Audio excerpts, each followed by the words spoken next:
elle a un implant hormonal qu'on lui a mis avec une toute petite piqûre d'anesthésie locale comme une piqûre d'abeille.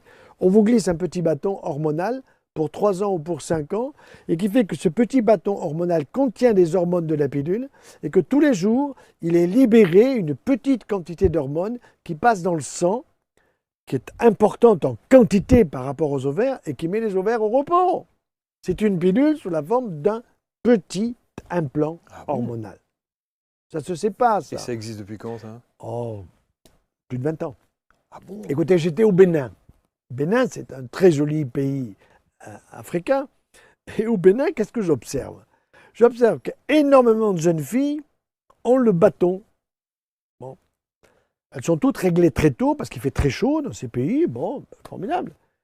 Et ce qui se passe, c'est qu'il y a une véritable, si vous voulez, politique, qui est une politique de stérilisation qui ne porte pas son nom.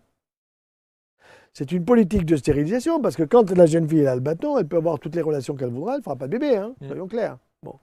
Seulement, si à 17 ou 18 ans, elle se marie, elle va avoir un bébé. Seulement, ça fait 4 ans qu'elle a l'implant. L'implant, il est toujours là. Il faut l'enlever si elle veut avoir un bébé. Alors, on le met gratuitement, mais pour l'enlever, il faut payer.